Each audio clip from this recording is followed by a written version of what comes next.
crashed again. We are here at Fantasy Island, Loops and Lap Bars International. Yes. And yeah, we're here for the opening of Time Machine. I don't think you can see that, yeah, we got invited down, which is still very scary, to see the launch of the ride. So we're going to have a go on that, have a bit of a wander around Fantasy Island. We aren't going to be here all day, because we've got to get back because we're packing for going on holiday tomorrow. So we'll see what we can get done in the couple of hours that we are going to be here, and fill you in as we go along.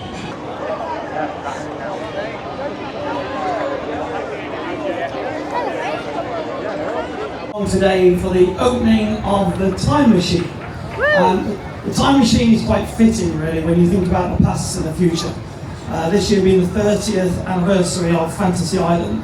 So thinking back into the past, we could think of the late great John Woodward, who came up with the idea and the vision to create Fantasy Island here in Inglemells.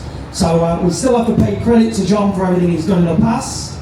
And now you have the Mellors family, where we bought the park in 2016, where my son is actually here, my children are all involved with this park, so we are now hopefully the future. So the Time Machine is perfectly fitting. I'd like to thank everybody that's been involved with the development of this ride. Again, through the family, all having parts to play within every date on the ride, actually has a meaning. There's elements of the ride everywhere that relates back to different things, and I'm not going to give up too many secrets. But the same to colour banners, the people that helped us do all the printing. I think it was very frustrating for them at times, how many times we went backwards and forwards, because this project became a labour of love. It wasn't just a ride that we're doing up for Fantasy Island. We really wanted to put the showmanship back. I keep saying we want to put the fantasy back in the island, and this is the beginning. So thank you again to Colour Banners, thank you to all the team from the park, Bateman helping us with the colours to choose, my son, the mechanical team for putting everything together and making sure everything's ready for everybody today. So again, thank you to everybody. Welcome to Time Machine, and this is only the beginning. The Time Machine is now, hopefully,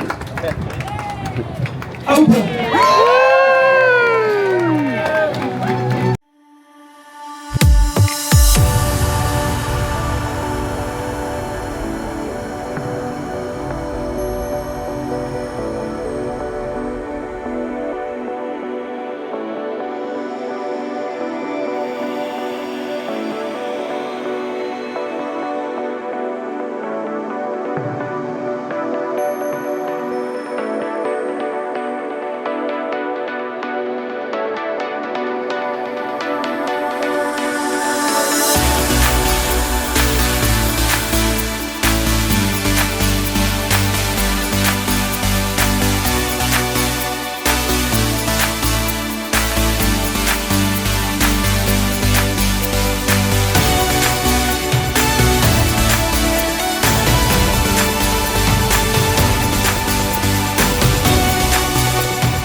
Magic is now Time Machine.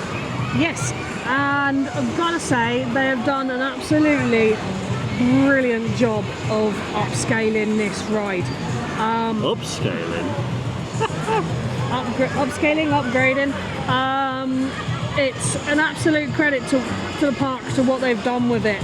The lighting package is phenomenal, its theming works, and the lighting package works with that theming. Like, I genuinely, walking over to it this morning, had excitement for it, got off it, and I did feel like that 6-year-old visiting your first fair, going, I want to go on every everything. And yeah, absolutely brilliant. It rides beautifully. It's a bit faster than its old inconception of Magic. And yeah, it's nice. Yeah, It's done the part good. I always liked Magic anyway. I do quite like these horse Magics, as they are, because they're very, what's the word I used earlier on? Accessible. Accessible. That's yeah. it. They're accessible because they are not too thrilling to put people off who don't like spinning rides, but they're thrilling enough that you get something out of it. And I quite like that. I do like what they've done with it myself. I think Time Machine fits it better than just calling it Magic after the ride model that it is. So, props to them for changing the name, but following through with the theming as well. I do like that. I think that it's, as Tracy said, I've got nothing more to add than what Tracy has, but yeah, I think it's a good fit and it's a good direction that the park is going in if that's the thing that they're going to be doing going forward. Looks like they are going to be doing things like that because we're over by Snowdrift, which is coming a bit later on in the year, and it does look like they are putting some theming elements into that as well. So fingers crossed, that's that. So we're over this side of the park. We're now going to sort of slowly head towards the other side, get some things done in the time that we've got left, and then do an update what we've got and finish from there. Yep. Just on the balloon ride, which is one that we always do, just because it's a nice little sit down, it's indoors, it's pleasant, and I'll be honest actually, one of the things I just mentioned, all the ride-ups are always lovely, because they know it's not the most intense ride, but we still enjoy it. Exactly, But anyway, this is going to be an update on what we've found so far, in the park in terms of changes and such. Yes. Starting with, they brought the Starflyer back, as well as Snowdrift, isn't it? Snowdrift, which is the wild mouse that's been in the car park for the last couple of years. They're theming it up and it is hopefully going to be opened at some stage this year, we have been told today. We weren't given a date.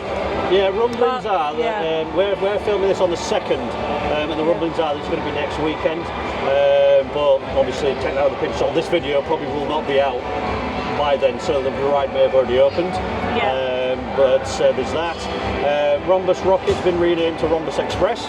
Yeah, and the train station now looks like a train station, and could do a bit of finishing off. It does feel a little bit unfinished, but it does look nice with what they've done.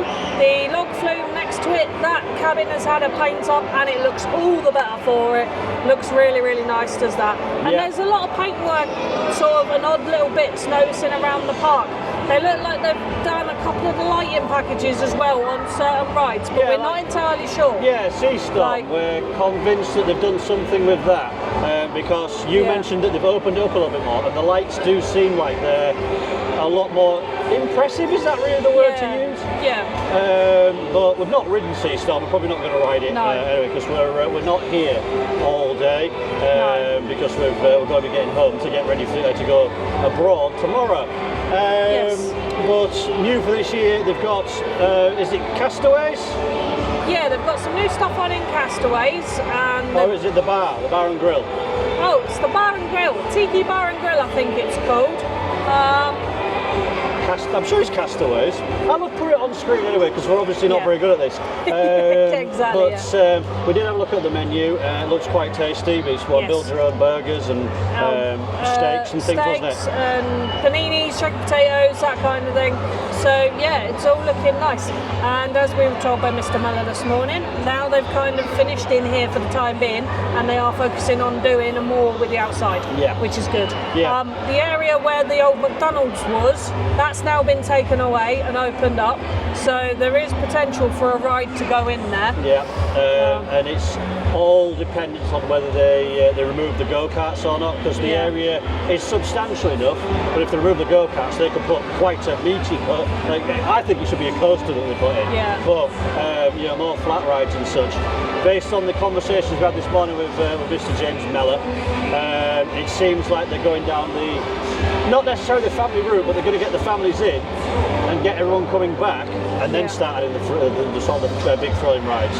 Things like Time Machine are the start, and I don't mind that actually, because Time Machine is thrilling enough, but it's also accessible for everybody.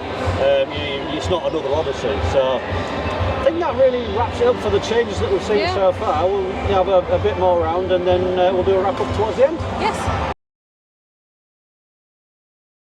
Yeah, so we're at the end of the visit now. So we'll go through the things that we have done. We're not going to bore you verbatim with everything that we've done, because not an awful lot's changed on like the likes of Odyssey and such. But we did get on Guardian this time around. Yes. Yeah, having broke down on us last time, but this time it also wasn't playing ball. Yeah, we're not entirely sure what that is. It got figured out this time with the help of a ride supervisor, that essentially it was the weight distribution. Or something like that, yeah. Yeah, it's an interesting one as Guardian. It's one of them that it was interesting for Fantasy Island when they put it in, and I still think it is interesting. However, it takes a while to load, and it is only a 4-person ride at any one time, which does make it quite a slow kind of queue. Biggest thing for me is, yes, it's all motion, yes, it's all 3D-ish, but on the side I was on, there's a load of essentially blue dots, isn't there? Blue dots. Yeah, it just looks like you get screen burn. That's the word I was looking for. It looks like there's loads of screen burn across the screen, and it takes away from a lot of the picture. Not that I was looking at a lot of the picture, because it was a bit too motiony for me and I felt sick. Yeah. As for me with Guardian, I like the concept of it. And it is definitely worth a queue to have a go on it at the very least. Yeah, it is, yeah. But it feels like they were trying for something and they couldn't quite get there. I personally feel that ride should invert. It's got over-the-shoulder restraints and such like that, so it is built to do that, but it doesn't, and I don't know if it's because there's not enough clearance in the room or anything like that. But yeah, it falls a little bit short of what it could be. But that's not to say that they can't change it. The ride system's already in there. Yeah. The screen could really do with brightening up and just sort of enhancing. Yeah. As you say, there was loads of blue dots, and I noticed them after the ride had finished, because it looks like it's designed. Star Trail, yeah, it looks like it's designed to be like that, but it's showing through the video, so maybe the Star Trail needs turning off during the ride, and also the ride could also do with being closed during the Magic Mountain show. The mountain show, because as the ride ups are telling us, the speakers for that are right behind the screen, so if you go on it during that show, you won't hear anything. Yeah. But yeah, Guardian is fine. It's just don't go in expecting the world, because it won't give it that. But it has got a very nicely clear themed queue. It has, yes. The queue line is very well themed for Guardian, I will give it that. Yeah. As for other things that we did, so we did do Odyssey. Not much has changed. We did a back on it though for the first time. And interesting. Like, it's an SLC that on the back row doesn't feel like the train's trying to rip itself apart. Instead, as I said to Dave as we were coming into the brake run, it feels like it doesn't want you on the train and it's kicking you off instead. But I did notice that the seats, I don't know if they've added padding. I don't think they've added any padding, but they were very comfortable, because there was a couple of times, I don't know if the video caught it, but there was a couple of times when I smashed my head in, my glasses sort of dislodged, but it wasn't uncomfortable. It was like, oh. No, it was one of them, like all SLCs, if you keep your head back, you should be fine for the most part.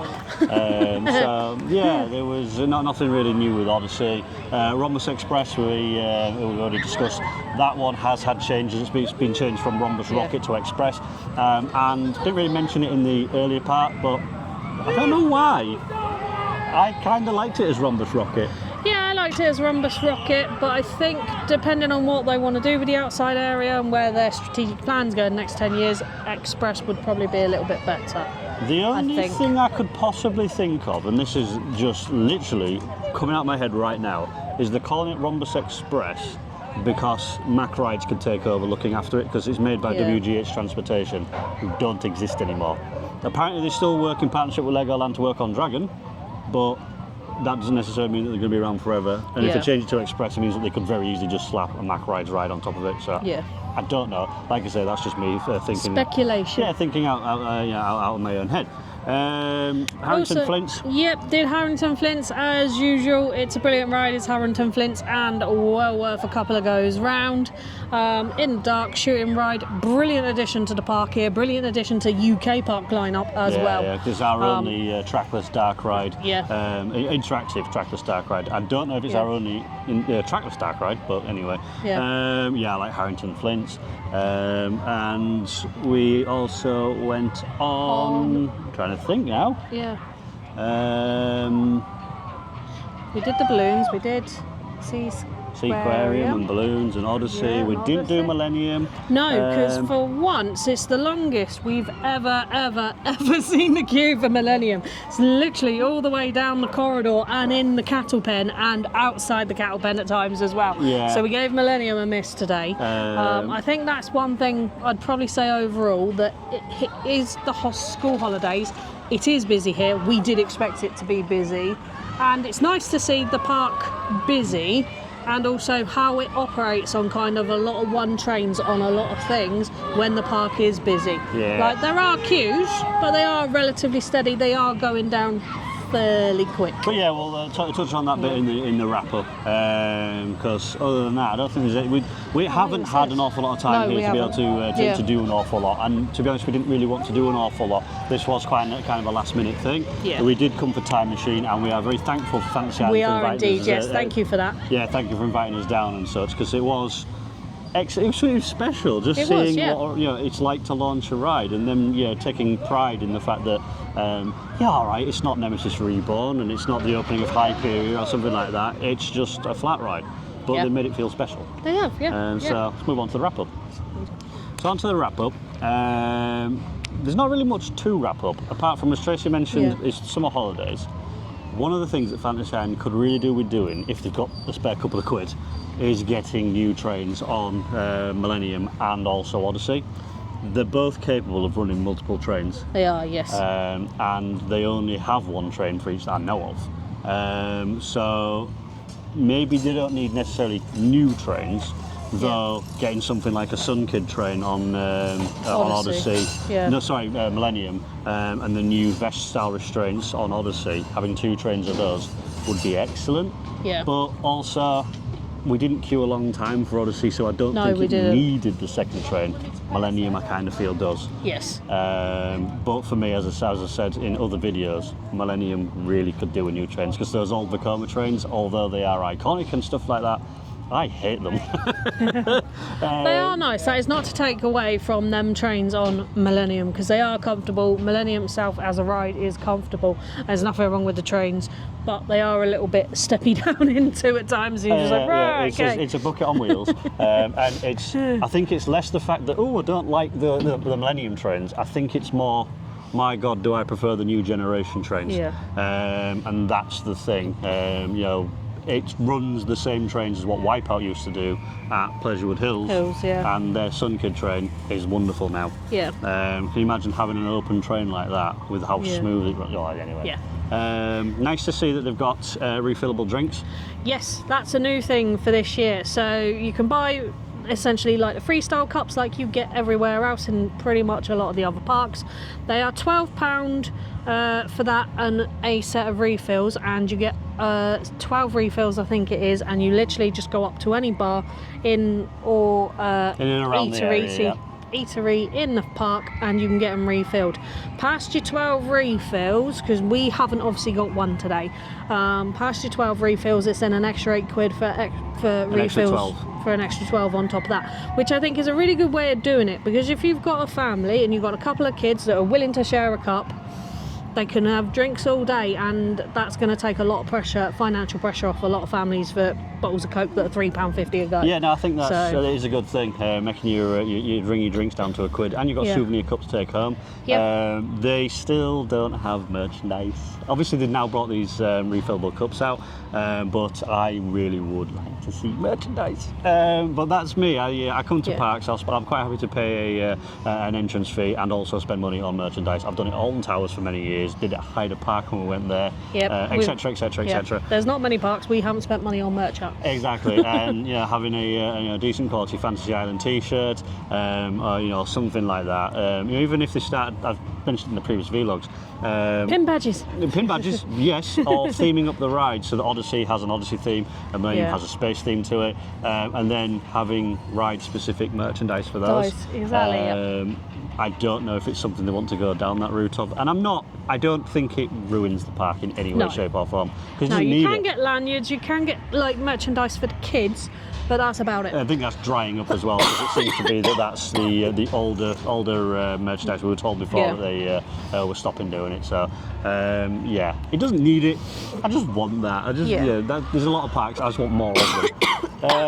The food offerings have been very good today, because obviously the entire park is open. Yes. You're not going to be coming here and expecting gourmet sort of food, at least outside of the big restaurants. There's lots of burgers, lots of pizza, donuts, your waffles, standard seaside ice cream, thoroughfare. candy floss. But what I do like, and unfortunately I know I've not got videos of it, is that the place that we normally go to eat, where we got them baguettes this morning. Yes. They sell like hot hog roast and pork scratchings, and you can get like homemade lasagna and stuff like that. And it literally, it's like kind of like you used to get at school. There's just a big tray of it, and they'll cut a section out, slop it on a plate, here you go. Yeah. And I like that because it just feels like home. Yeah, exactly. It's a bit more homey. Yep. But yeah, other than that, I don't really think there's much more to say apart from thank you once again, Fantasy Island, and Darren and Danielle, all the people that we spoke to, as well. It's also nice to meet Mr Mellor as well. Yeah. That was nice. I was going to mention about that actually. That's James Mellor, Mr James Mellor.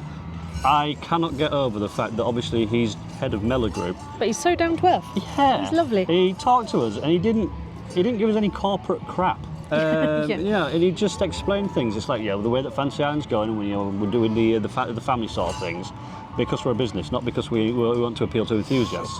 Which I get that enthusiasts are a minority compared to the mainstay of parks profits and things like that.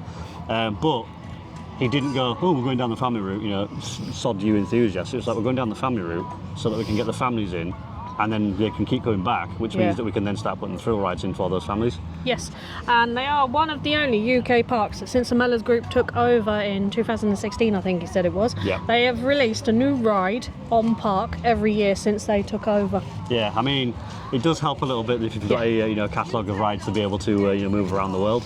But yeah, I am quite interested to see what the future holds for Fantasy Island now. We both are, It's 30 years on, and it's not changed an awful lot, but it seems to be changing quite rapidly now. Yes. Yeah. So hopefully in years to come it'll continue to change and evolve and keep up with the rest of the parks, and hopefully weather the storm when Universal finally hits. Yes. So I think that's going to wrap us up from Fantasy Island, It isn't is, yes. Yeah. Sorry, it's just basically been a lot of us waffling and not an awful lot of video. Didn't really have time to do much more than that. No. But thank you very much for watching this one. Get yourself down to Fantasy Island. It's their 30th anniversary. They're open up until October, I think October, it is. October, November, because Fear Island are coming up, and hopefully we'll be returning for that later on in the year, and we'll do a bit more in depth then. So thank you very much. Bye. Bye.